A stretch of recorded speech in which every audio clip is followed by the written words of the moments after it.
السلام علیکم دوستو، کیا واقعی میں انسان 300 سال تک سو سکتا ہے؟ جیسا کہ ہم اصحاب کہف کے بارے میں پڑھتے ہیں تو پتہ چلتا ہے کہ وہ 7 لوگ 300 سال تک سوتے رہے۔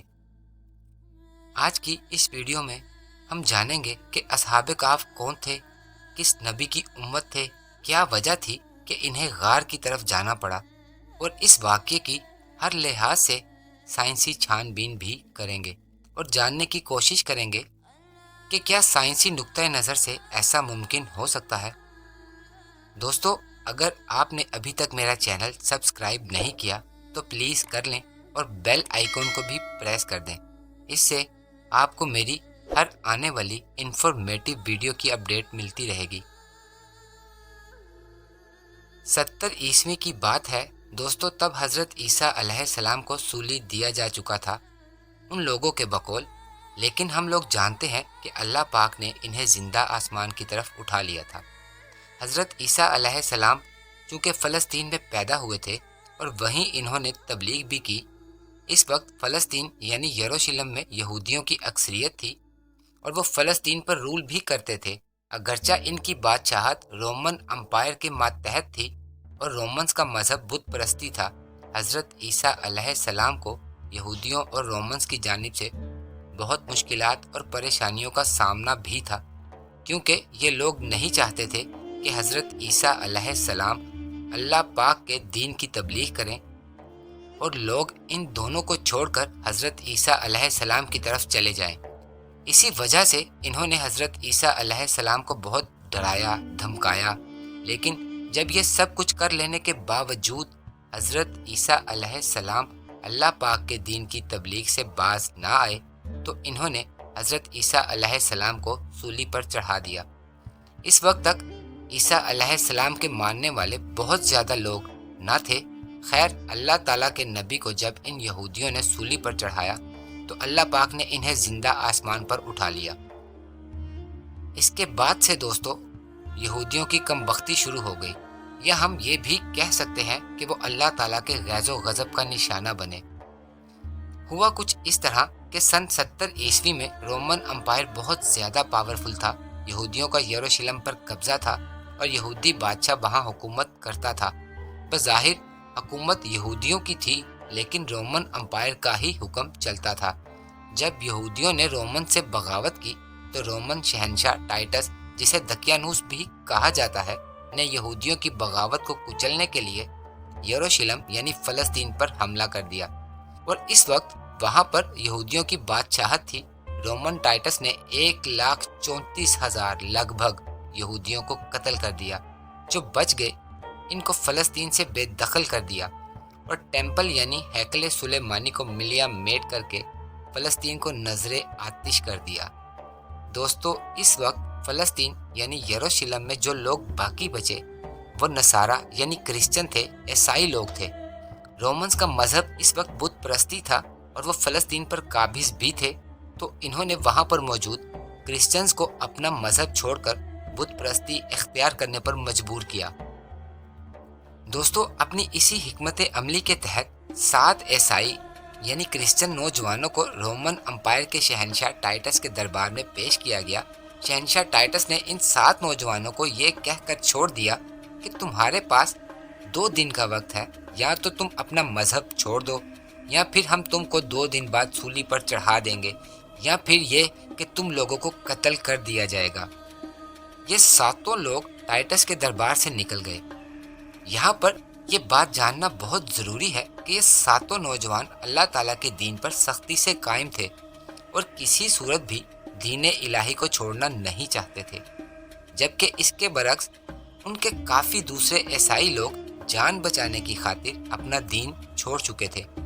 خیر، چونکہ یہ لوگ مذہب چھوڑنا نہیں چاہتے تھے اور ان میں رومن سے لڑنے کی طاقت بھی نہ تھی، اور ان کو معلوم تھا کہ اگر انہوں نے رومن شہنشاہ ٹائٹس کی بات نہ مانی تو انہیں مار دیا جائے گا، اسی وجہ سے یہ سارے لوگ اپنی جان بچانے اور رومن سے بچنے کے لیے دور دراز کے ایک غار میں جا کر چھپ گئے اور اللہ پاک سے دعا کی کہ اب اللہ ہی انہیں رومن امپائر سے بچا سکتا ہے۔ تو دوستو، اللہ تعالیٰ نے ان لوگوں کو غار میں ہی سلا دیا اور وہ 300 سال تک 309 شمسی سال تک سوتے رہے۔ یہ تو تھی دوستو اصحاب کہف کی تفصیل۔ اب آتے ہیں اس کے سائنسی نقطہ نظر پر۔ دوستو سائنس ہمیں بتاتی ہے ہائبرنیشن کے بارے میں۔ یہ ایک ایسا عمل ہے جس کے ذریعے دنیا کے تقریباً 2000 مختلف جاندار موسم کی سختیوں، خوراک کی کمی اور موت کے خوف سے بچنے کے لیے لمبی تان کر سو جاتے ہیں۔ ان کے خلیوں میں موجود جینز اس طرح کے خوف و خطرات سے آگاہ ہو جاتے ہیں اور ان پر ایک بہت لمبی نیند تان دیتے ہیں جسے ہائبرنیشن کہتے ہیں۔ اس عمل کے دوران دل کی دھڑکن 95% تک آہستہ ہو جاتی ہے، سانس سیکنڈوں کی بجائے منٹوں میں چلی جاتی ہے، جسم کا درجہ حرارت کم ہو کر ٹھنڈا ہو جاتا ہے اور جاندار اپنے جسم کی غذائی توانائی پورا کرنے کا بڑا حصہ جسم میں موجود چربی اور مسل سے حاصل کرتا ہے۔ خوراک یا چربی سے توانائی حاصل کرنے کے اس عمل کو میٹابولزم کہتے ہیں۔ آپ یہ کہہ سکتے ہیں کہ ہائبرنیشن کے دوران کسی زندہ چیز کا میٹابولزم انتہائی سست ہو جاتا ہے۔ ہائبرنیشن کرنے والے جانوروں میں کئی چوہے، چمگادڑ، گلہری، مینڈک، لنگوروں کی کئی نسلیں، کچھ پرندے، سانپ، کیڑے اور کئی ریچھ شامل ہیں۔ ہائبرنیشن والے جانور جی بھر کے کھاتے ہیں تاکہ موٹے ہو کر خوب چربی بنا لیں جو ہائبرنیشن میں ان کو توانائی دے سکے۔ ہائبرنیشن سے باہر آتے ہی جانداروں کو زور کی بھوک لگتی ہے اور وہ پہلا کام شکار تلاش کرنا کرتے ہیں۔ عام طور پر ہائبرنیشن سردیوں سے بچنے کے لیے ہوتی ہے اور اس موسم میں شکار بھی کم ہو جاتا ہے۔ اس لیے آج تک سب سے لمبی ہائبرنیشن ایک چمگادڑ کی ہے جو 344 دن یعنی 344 ڈیز تقریباً 1 سال تک بنا کھائے پیے سوئی رہی۔ سائنس یہ بھی ثابت کرتی ہے کہ ٹیلومورز جو کہ ڈی این اے کے ٹکڑے ہیں اور سیل کے کروموسومز کے کناروں پر ہوتے ہیں، وہ سیل کی ہر تقسیم کے وقت کم ہو جاتے ہیں اور ان کی تعداد کو لیبارٹری میں ٹیسٹ کر کے کسی جاندار کی باقی ماندہ زندگی کا اندازہ بھی لگایا جا سکتا ہے۔ لیکن ہائبرنیشن کے دوران ان کو انتہائی سست رفتار سے کم ہوتے دیکھا گیا ہے۔ اس ساری بات کو آسان لفظوں میں کہیں تو ہائبرنیشن کے دوران جانور کی عمر بڑھنا تقریباً رک جاتی ہے۔ یہ تو تھا دوستو سائنسی نقطۂ نظر جو میں نے آپ سے بیان کیا۔ اب ذرا قرآن پاک کی سورہ کہف کے ان چند جملوں پر غور کریں جس کا مفہوم کچھ اس طرح ہے۔ تو ہم نے غار میں کئی سالوں تک ان کے کانوں پر پردہ ڈالے رکھا، اور جب سورج نکلے تو تم دیکھو کہ وہ ان کی غار کے داہنی طرف سمٹ جائے، اور جب غروب ہو تو بائیں طرف سے گزر جائے، اور یہ خدا کی نشانیوں میں سے ہے۔ اور تم ان کا خیال کرو کہ جاگ رہے ہیں حالانکہ وہ سو رہے ہیں، اور ہم ان کو دائیں اور بائیں کروٹ بدلاتے تھے، اور ان کا کتا چوکھٹ پر دونوں ہاتھ پھیلائے ہوئے تھا۔ اگر تم ان کو جھانک کر دیکھتے تو پیٹ پھیر کر بھاگ جاتے اور دہشت میں آ جاتے۔ اور اس طرح ہم نے انہیں اٹھایا تاکہ آپس میں ایک دوسرے سے دریافت کریں۔ ایک نے کہا تم یہاں کتنی مدت رہے؟ انہوں نے کہا 1 دن یا اس سے بھی کم۔ انہوں نے کہا جتنی مدت تم رہے ہو تمہارا پروردگار ہی اس کو خوب جانتا ہے۔ تو اپنے میں سے کسی کو یہ روپیہ دے کر شہر بھیجو، وہ دیکھے نفیس کھانا کون سا ہے تو اس میں سے کھانا لے آئے، اور آہستہ آہستہ جائے اور اپنا حال کسی کو نہ بتائے۔ دوستو سائنس یہ کہتی ہے کہ ہائبرنیشن کے دوران کئی جانداروں کے جسم کے کئی حصے یعنی آرگنز کام کرنا بند کر دیتے ہیں۔ چاہے باہر کا درجہ حرارت جیسا بھی ہو، دنیا کی زیادہ تر غاروں کا درجہ حرارت سارا سال مستقل رہتا ہے۔ اصحاب کہف کا پہلا قدم غار تھا، اس کے بعد سو جانا۔ قرآن کا یہ کہنا کہ ان کے کانوں پر نیند کا پردہ ڈال دیا، دراصل ہمارے اندرونی کان کے حصے کی طرف اشارہ ہو سکتا ہے جو ایک غیر معمولی آواز پر چونک کر دماغ کو سگنل بھیجتا ہے اور دماغ ہمیں جگا دیتا ہے۔ لیکن اصحاب کہف کے معاملے میں وہ حصہ مکمل رک چکا تھا، یعنی سسپینڈڈ تھا۔ اگر سورج کی روشنی غار میں پڑتی تو غار کا درجہ حرارت بڑھتا جو اصحاب کہف کو جگا سکتا تھا۔ دوسرا، سورج کی تیز شعاعیں جلد پر پڑنے سے جسم میں فری ریڈیکلز مالیکیولز بڑھتے ہیں جو انسان کی عمر بڑھانا شروع کر دیتے ہیں۔ لیکن قرآن کا یہ کہنا کہ طلوع و غروب کے وقت بھی سورج غار کے سامنے نہیں آتا تھا، یہ کہانی کو بڑے دلچسپ مرحلے میں لے کر جا رہا ہے۔ یعنی غار اس سارے عرصے میں ٹھنڈا رہا۔ سائنس مانتی ہے کہ سویا ہوا شخص اگر زیادہ دیر تک کروٹ نہ بدلے تو خون کے بہاؤ کے رکنے اور بلڈ پریشر کی وجہ سے جسم پر بڑے بڑے زخموں کی بیماری کا شکار ہو سکتا ہے، جسے پریشر السر کہتے ہیں۔ لیکن قرآن کہتا ہے کہ اصحاب کہف کی کروٹ باقاعدہ بدلائی جاتی رہی، چنانچہ وہ اس بیماری سے بھی محفوظ رہے۔ سائنس کہتی ہے اگر آنکھیں زیادہ دیر تک بند رہیں تو آنکھوں کے نرو آپٹک کو نقصان پہنچا کر اندھا تک کر سکتی ہیں۔ اگر زیادہ دیر تک مستقل کھلی رہیں تو کورنیا کو نقصان پہنچائیں گی، یعنی زیادہ دیر تک آنکھیں کھلی رکھنے یا بند کرنے سے نقصان ہے۔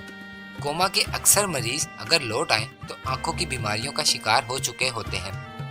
اب ظاہر سی بات ہے کہ اتنا لمبا عرصہ سونے کے لیے آنکھوں کا باقاعدہ وقفے سے جھپکتے رہنا ضروری ہے تاکہ نظر ضائع ہونے سے بچ جائے۔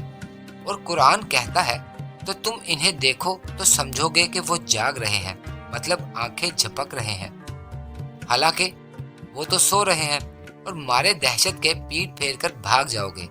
ظاہر ہے آپ کسی ایسے سوئے شخص کو دیکھیں جو آواز بھی نہ سن رہا ہو اور آنکھیں بھی جھپکا رہا ہو تو آپ بھی بھاگیں گے ہی۔ سائنس کہتی ہے ہائبرنیشن میں ایک جاندار اپنے جسم کی انرجی کا بڑا حصہ استعمال کر لیتا ہے اور باہر آتے ساتھ ہی وہ شکار کا رخ کرتا ہے۔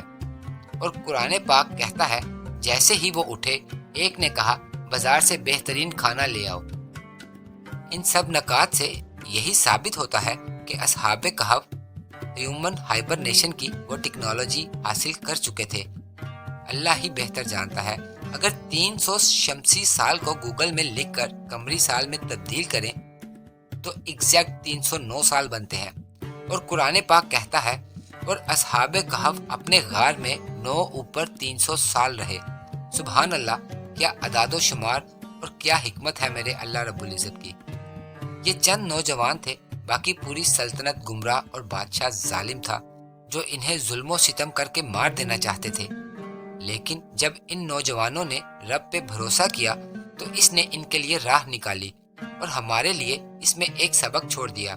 کچھ لوگوں کا خیال ہے کہ یہ غار جارڈن میں ہے اور کچھ کے مطابق ترکی کے ایک غار میں موجود ہے جسے اصحاب کہف کا غار مانا جاتا ہے۔ اصحاب کہف کا واقعہ عیسائی مذہبی کتابوں اور رومن تاریخ میں بھی دی 7 سلیپرز کے نام سے ملتا ہے، لیکن قرآن پاک نے بالکل سائنس کے موافق بیان کیا ہے۔ ایسا بیان کسی بھی کتاب میں آپ کو نہیں ملے گا دوستو۔ مجھے دیجیے اجازت، اللہ حافظ۔